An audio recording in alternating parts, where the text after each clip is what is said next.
Oh, goodness. Hey, we're rolling. It's Cadillac Unscripted on 107.9 CDY, and it's sponsored by Independent Bank.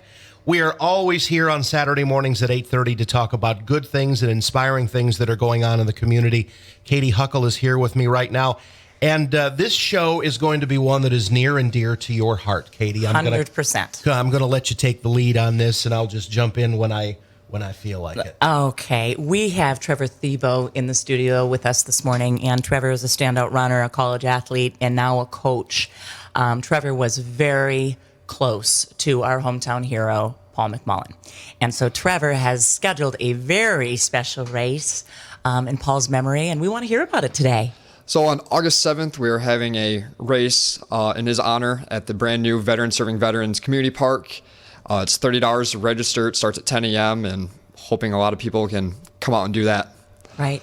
You showed us a monument in Paul's memory honoring him. Can you tell us about that? Yeah, so at the finish line, there's about a 10,000-pound rock. It's 7 feet tall out of the ground, and there's another 2.5 feet in the ground to keep it nice and stable. Wow. And it says, "Finish for Paul." And I think it's 3 words, but there's 1,000 meanings behind it. Finish the race strong. It was the finish for Paul's life. A lot of different meaning behind that rock. Right.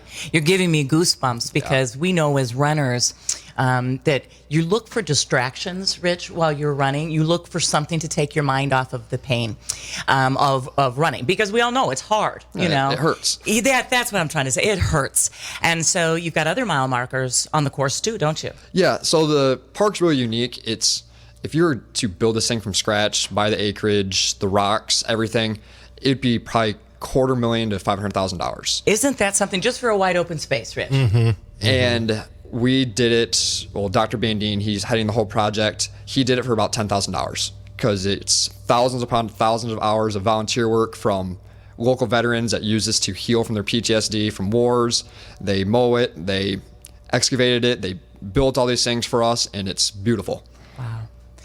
Can you tell us, I know you had some of the family out there. Can you tell us what this means to the family? Yeah, so yesterday, the Cadillac News came out there and they did a story on the course, and it was Paul's parents' first time seeing his memorial rock, and they broke down. It was pretty emotional. Yeah. But it was also the first time that all the veterans that helped got to see their rocks as well. Yes. So it was a lot of healing. It was a lot of emotion. It was pretty beautiful. Couple hours. Yeah, so Rich, Paul was in the Coast Guard, and so he's a veteran too. And can you tell us about Paul coaching you, Paul inspiring you? Can you give us some stories about that? Yeah, so when I was a freshman in high school, I was kind of obsessed with reaching out to like the local legends of running. Mark Smith, yes, Chris Egley, but he had passed, Bab Paulson, all of them, and then obviously Paul. So I just shot him a little Facebook message. I'm like, "Hey, my name's Trevor Thiebaut. These are my times." He probably didn't even care about the times. He just thought it was cool somebody was reaching out to him. I suggested getting together for a run. Awesome. That's a great way to... Yeah. Yep. I actually left my family's Thanksgiving dinner early to go run with Paul because Paul was not very good about scheduling. Pretty loose. Yep. Okay. So we went for a run Thanksgiving. Then really the rest is history. We always ran together. We would do bike rides together. I would go up to the Wolverine cross country camp and watch him speak, and that really impacted me and how he interacted with kids, which inspired me to become a teacher and a coach, and just so many different things he did for me that I'm now realizing now that he's gone that hit deep. So mentorship is important. Yeah. Right. And again, I mean, these runs, I tell you what, I learned a lot about my daughter on our runs. You know what I mean? Because you can start just ease into conversations and talking about important things. What were some of those conversations about? It ranged from everything. We would talk about everything from girls to what college are you going to how can you get better, getting through high school drama, everything. Life. He was a life coach. That's what Paul was. He wasn't a running coach, really. He was a life coach. Incredible. We've heard so many people talk about the impact that Paul had on them. Yeah. And, you know, the other thing that I'm seeing is unintended consequences is lifetime runners. Yep. People who were exposed to Paul as a coach, they don't ever stop running. What does that say about him?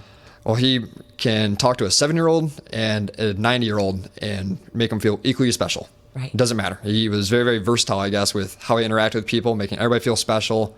And I think that inspiration he had made people want to follow in his footsteps. And there's one thing everybody knows about Paul. He was an Olympian, but he was more than that to them. Right. He had a running organization in Grand Haven called Chariots of Fire.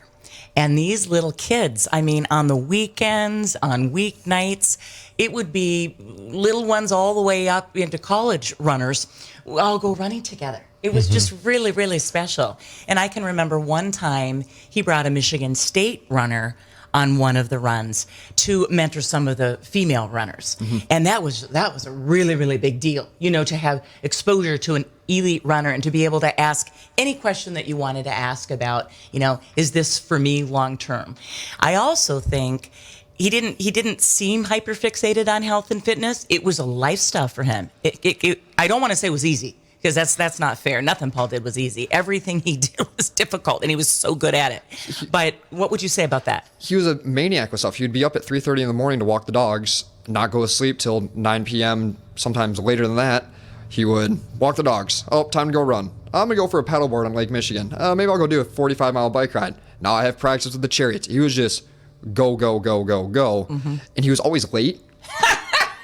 He was Just sound like the kind of guy who was just jamming as much as he could into his day. exactly. He was never on time. He would say 3:30, and you would have to probably plan 4:30. And it's because he would never rush a moment with somebody else I to see. get to another person. He would make them feel important, conclude that, and it's like, okay, let's go to the next thing I have planned. It was a schedule that worked, and I think what we would say is Paul was very present in life. Exactly. He was go, go, go, but it was never rushed. I see. Can you tell us, you met him when you sent him the text or the email, the Facebook Yep. notification, okay? How often did you guys go running together? When I was in high school, it was probably every weekend. Okay. Then once I got to college, I was in Grand Rapids. He was in Grand Haven. So it wasn't quite as much because you only have so many days off to go run, not with your team in Right. college. But it was still probably every month. And then once I got back up here, not as much, but we ran quite a bit. And what was the average distance of those runs? Oh, jeez. Well, actually, our most memorable run, everybody runs around the lakes. Right. We ran across them in the middle of the winter. We started at Camp Toronto and ran to the pavilion, and our safety was he had a dog leash wrapped around his waist, I had a dog leash wrapped around my waist, and there's one linking us. The funny thing is, though, Paul was about 200 pounds at the time, and I might have been 95 pounds soaking wet. So How was that going to go, Trevor? Yeah, if I go in the ice first, I'm good. I have an anchor. But if he Outrageous. goes in the ice first, I'm going right with him. So He was quirky that way. Yeah. You know, coming up with these harebrained ideas. It was his idea to run across the lake. it was actually mine. Was it really? But he was my mom wouldn't let me do it with anybody else other than Paul. Okay. And he went through a huge interview process with my mom on our kitchen table. It's like, all right, what are you going to do with this? How are you going to do this? And he answered everything. And my mom was like, all right, you can do it. Back to you. What do you like best about coaching? Oh, it's awesome seeing like a kid's development and growth. And it's just a blast. And the kids are hilarious. When a kid runs a PR, their face lights up and like you see like all the hard work they do just like come all together. It's like putting together a puzzle. And it's rewarding. Yeah. What does running teach a youngster? Everything. How to handle stress is a big thing because running can be stressful. Dedication and hard work, because if you don't put that in, you're really not going to be that good. How to handle other people, because when you're on a run with other people, you learn more about somebody on a 5-mile run than you would doing anything else, because you're out there, you're both in pain, you're both working hard, but you have conversations. So the list can go endless. Paul was still competing into his late 40s. Yep. What motivated that? I don't even know. He was crazy. He was crazy about that. He wasn't running all the time. He really got into biking. Okay. Then he actually got back into running when he started the Chariots of Fire. But I think he just liked to compete.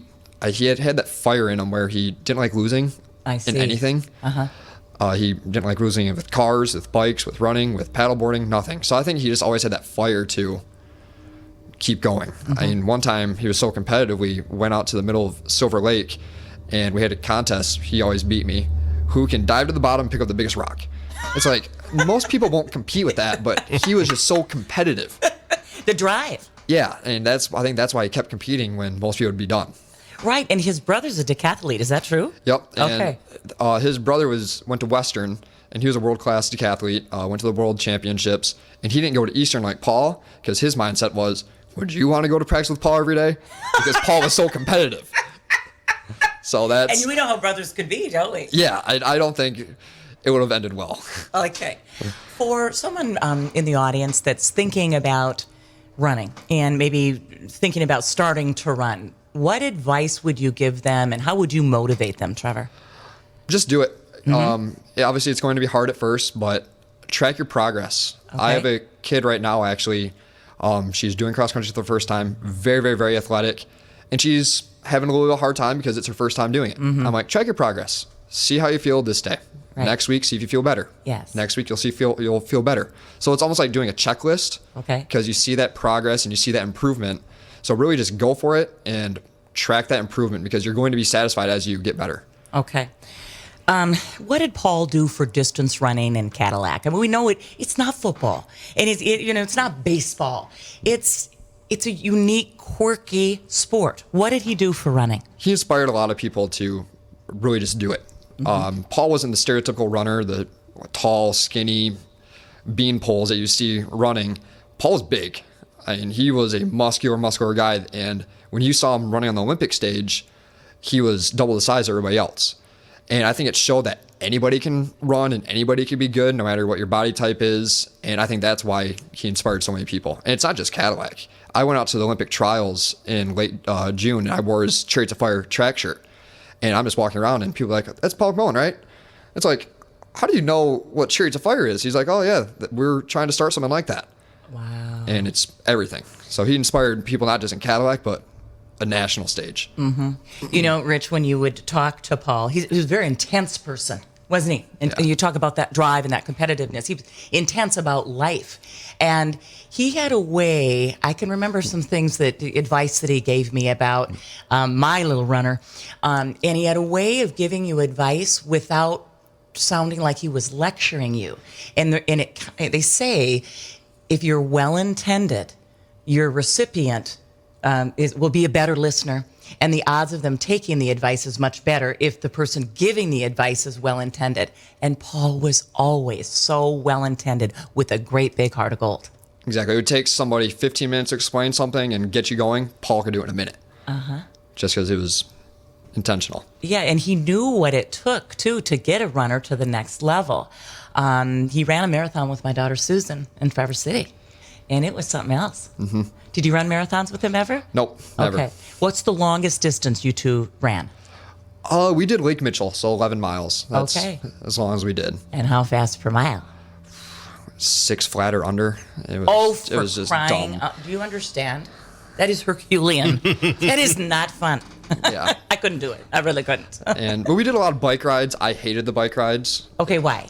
It made my butt hurt. Made my legs hurt. It wasn't fun. Well, because he wouldn't take those easy either. Nothing was going to be slow. Yeah, but we did like 60-mile bike rides, and I liked it because I got to hang out with him. And that's like another like life coach thing is he always kept dragging me on him, and I think it was like a life lesson. Like in order to hang out with people you really, really like and love, you have to sometimes do things you don't necessarily enjoy doing. Okay, so that's boom. more of that life coach. That's like now that he's gone, I'm starting to think like, okay, he did this because of this. Like it's Yeah. kind of putting the pieces together. He made us all less selfish, didn't he? Yeah. Think about exactly. somebody else, right? Exactly. We're going to talk a lot more about this after we take a break on Cadillac Unscripted with Trevor Thiebaut on 107.9 CDY. Time for segment 2, part 2 of Cadillac Unscripted on 107.9 CDY on this morning of August 7th. I am Rich Spicer. Katy Huckle is with me, and we're talking about running. We're talking about testing your limits today. That's and right. We're talking about Paul McMullen today on the show. It's a big day, and the reason why is because it's the first annual run for Paul McMullen. It's a memorial run, and Trevor Thiebaut has been our quarterback on this. He's done such a good job organizing this. I know that the family is grateful and honored.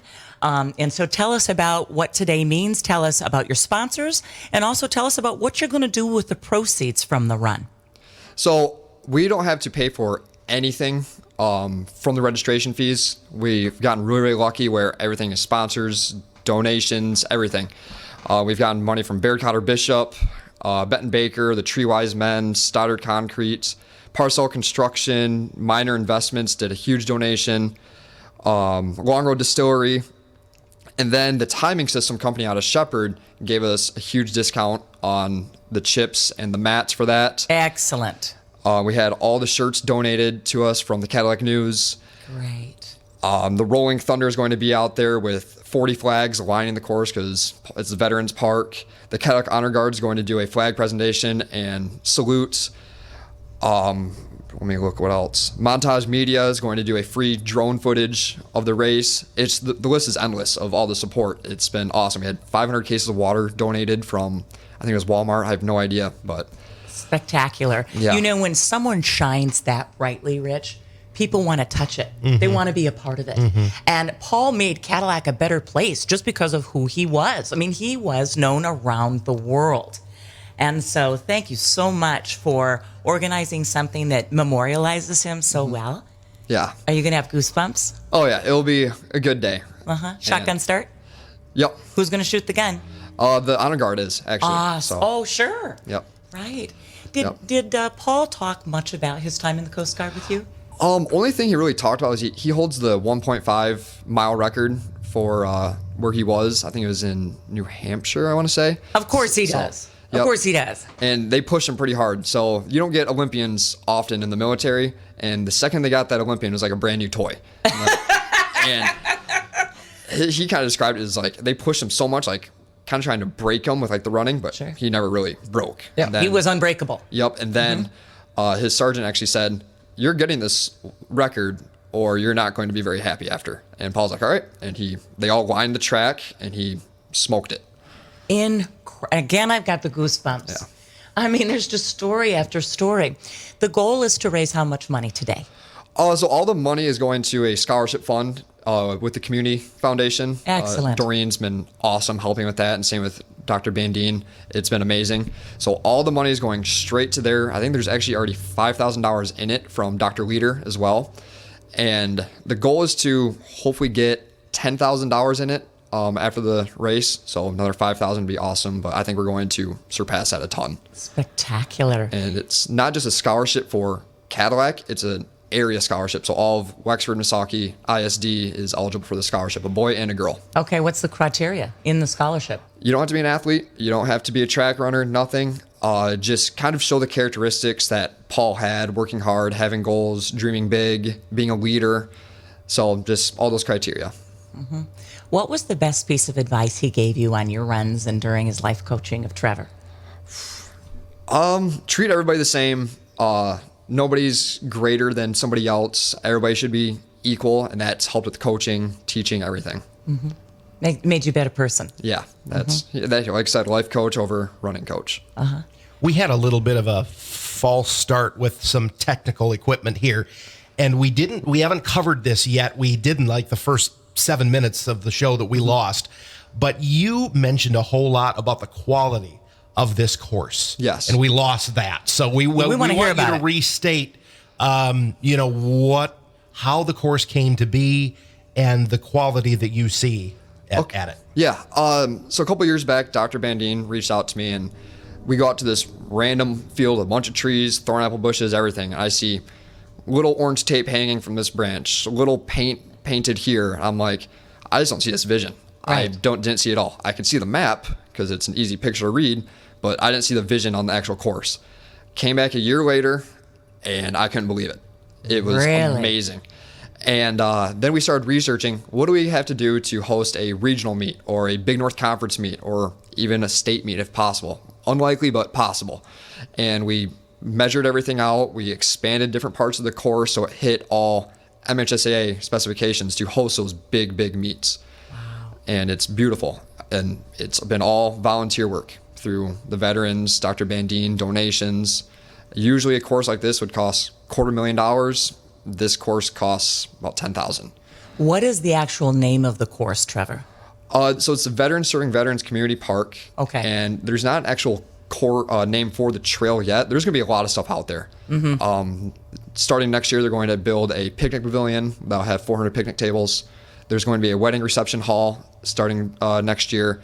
A Vietnam veteran rock wall with 58,000 rocks in it for the 58,000 lives lost in Vietnam. Wow. And then there's just going to be more and more stuff built out there for all these little memorials. There's going to be a playground, horseshoes, a 4,000 seat amphitheater eventually within probably 10 years. It's going to be a long project, but Dr. Bandine has this vision and he's going to get it done. Well, I think the moral of the story about Veterans Memorial Park is do not ever bet against Roger Bandine. Yeah, exactly. He's driven. Yes, he is. Just like how we've been talking about Paul's drive, there's just some people are built different with that, and Roger is definitely one of them too. You've been working with veterans. You said there were a lot of vets out there working on the park, rock removal, etc., landscaping. Can you tell us what the park means to some of these vets? A lot. It's been a big healing process for a lot of those veterans over PTSD, things that they went through in their wars, and being around the cross-country kids, because the cross-country kids help a lot between Cadillac and Manton. They both help. Being around the kids helps these veterans as well, and it's a huge healing process for all of them. And it's really cool to see. Right. They're outside and they're with one another.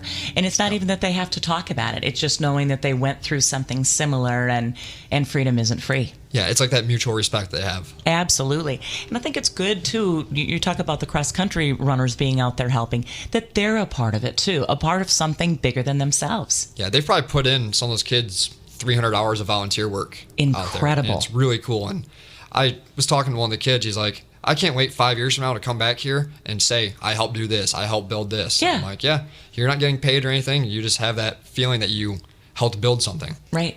Right. And if we can teach kids that at this age, think of the type of people they're going to be and the impact that they're going to have in their communities. Exactly. That's a 16-year-old saying that, not a 35-year-old. Exactly. You know, off the phones, off the TV, off the gaming, and out actually doing something. It's so healthy, just like running. Yeah, exactly. You know, that's the thing that I think when I would talk to Paul, I'd leave there thinking, you know, I could add a few miles onto my workout and I could remove some calories from my diet. I mean, he just exuded excellence, didn't he? Yeah, he did. He brought it out of everybody. Right. It was, I don't know, it was like a little magnet that he had where he just brought it out of you and he made you better in everything. Running, life, Yes. school. Uh-huh. Like you said, relationships with other people, putting other people first. I hadn't thought of that, of, you know, him taking you on the bike rides, knowing that you didn't like it, but it made you a better guy. Yep, exactly. Uh-huh. What coaching skills specifically did you take from Paul and do you apply to your runners? Like the coaching philosophy, like training and stuff. Yes. Adding a lot of fun to the workouts and the training. Okay, let's talk about that. What fun. So at Manton specifically, because I do track over there. Right. It's been there a couple years and it's awesome to see.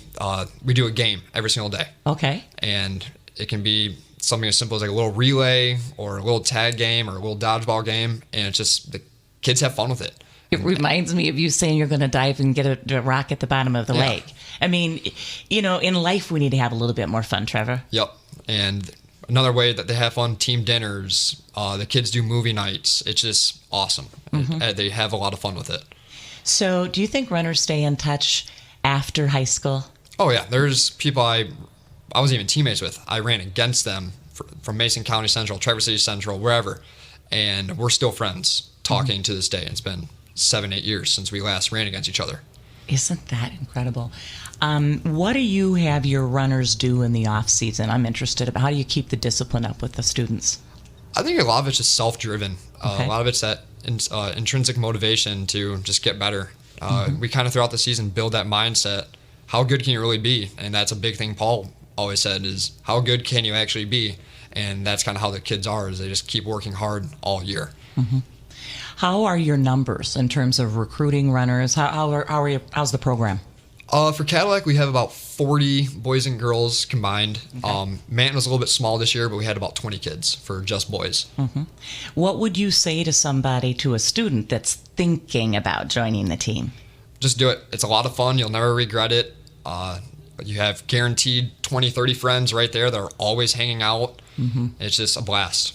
There's a discipline with runners. I mean, you got to wake up hydrated, you know, and you gotta get some sleep if you want to be able to pull off a big run. And I think that discipline with running transfers into other areas of life. Yep, exactly. Okay. And that's that life coaching that we've been mentioning. Mm-hmm. And I think you're preparing these kids to lead a healthier life. What diet advice do you have for runners? I don't really do a lot of the diet stuff. Okay. I just say don't eat junk. Make sure you're eating enough. Especially girls, they always think, I need to lose weight. I need to lose weight. You don't need to lose weight. Just let your natural body do its thing and don't try and do anything like that. Okay. Back to the cross-country coach. Is it possible that Cadillac could host a state meet someday? I don't think so. Okay. Regional meet for sure. Okay. State meet's pretty locked in down at the Speedway. It's beautiful to see that too, isn't it? Yes. Yeah, it's easy for the MHSAA to control spectator tickets because there's big fences and everything. It's a central location. So right. I don't think state meet, but regional meet for sure. What can the community do for you, Trevor, and for this run and also for running? What support would you like to see from the community? Really just get out there and run, register for this race if you have time. Just run. That's it. It's awesome seeing people run around the lake, working hard. I would just love to see it. I usually honk at people when I see them running around because I just love seeing people Makes out you smile, doesn't it? Yeah. You know, Dr. Wolf was interviewed one time about his runs in the winter and still running, and he made a comment that really hit home, and I know it will for you too, that sometimes when you're busy and you're working and you've got obligations and commitments and you see somebody running, you're a little jealous. Yep. Like, I want to be out there. Yeah, exactly. Isn't that the truth? Well, we're going to wrap up, but Trevor, good luck today with your race. Thank you so much on behalf of the Cadillac community and on behalf of all those that love Paul. You're doing a great job. This is very, very special. Yes, and thank you, and thank you to everybody that supported the race, helped with this course. It's going to be awesome. All right. Well, hats off to you and your beautiful memorialization of Paul McMullen. Thank you. All right. We'll be back with more of Cadillac Unscripted next Saturday at 8:30. Thank you for joining us. Cadillac Unscripted is sponsored by Independent Bank on 107.9 CDY.